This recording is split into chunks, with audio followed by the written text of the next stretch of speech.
Listening Fanfiction presents Disarmed by Edmund, based on the book series Chronicles of Narnia by C.S. Lewis, narrated for you by Sierra Steinbecker. Edmund joined the fencing club. He told his other brother this over lunch during the second week of school, because he always ate lunch with Peter, and the older boys who thought it beneath their dignity to eat with the second year were not quite stupid enough to say so to Peter's face.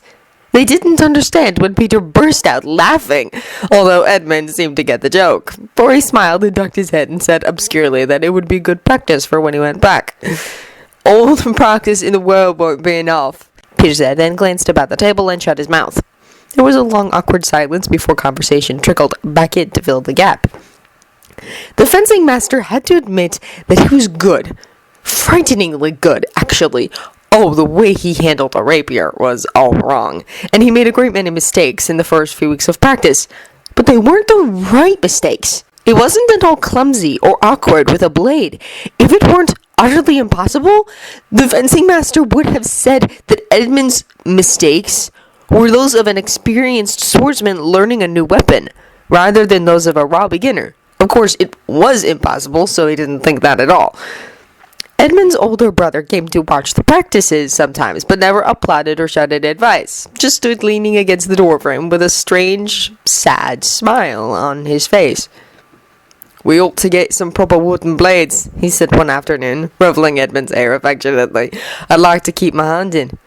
"But I thought he said," Edmund trailed off. The fencing master, who was listening, thought that there was something significant in the way Edmund said he. "He did," Peter said quellingly. "But I'd still like to keep my hand in." "Oh," said Edmund. "All right then." And that was how it came to pass that some weeks later, Peter showed up after practice with 2 weighted wooden broadswords in his arms. He tossed one to his brother as he came out of the salle. Edmund caught it deftly and met Peter's challenging grin with one of his own.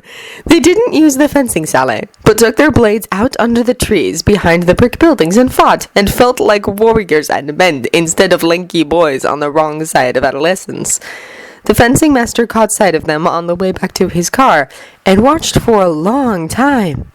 Edmund was as quick and graceful on the grass as he had been on the waxed floors of the salle, though Peter was working him harder than any of his teammates did, or, he was forced to admit, watching, could. There was an odd seriousness in the way the brothers fought. One dark, one fair, the dull thud of wood on wood, and no words spoken. Peter was 16, nearly full-grown, and more than a head taller than Edmund, but they were almost evenly matched. The bout went on for what seemed like hours until Edmund disarmed his brother with an expert flick of his wrist that the fencing master had never seen, let alone taught. The practice blade flew through the air to land point down in the soft grass, and Peter stood still, empty-handed. For a long moment, neither boy moved, and then Edmund offered his own blade to Peter, hilt first. There was an instant during which the fencing master had the odd but very strong impression that he was looking at 2 tall and bearded men, and that the clumsy wooden blade was a real sword, keen and dangerous. Then Peter shook his head, and Edmund laughed, and they were boys again, standing on the school lawn with their shirts untucked and their hair plastered to their foreheads with sweat. "Perhaps I ought to take up fencing as well," Peter said, loud enough for the fencing master to hear him. "I'm out of practice." "Even when you were in practice, you couldn't take me," Edmund said, grinning as Peter yanked his sword out of the ground. "I taught you that move." "And so the student overtakes his master." Peter laughed and pulled his brother into a rough hug, saying something in a low voice that the fencing master couldn't hear. When they broke apart, Edmund was still smiling, but there was something more serious on his face under the smile. "I wish you could go back," he said. "It won't be the same without you." "Once the king of Narnia," Peter began. "Always the king of Narnia. Yes, I know." Edmund shook his head. "Still, it won't be the same." "No, it won't. Things never stay the same. You know that, Ed." Peter glanced up, saw the fencing master still standing by his car, briefcase in hand. Their eyes met for a long moment, and then Peter turned away. "Let's go and see what's for supper. I'm hungry." The fencing master watched them walk back towards the buildings, jostling one another in a friendly manner.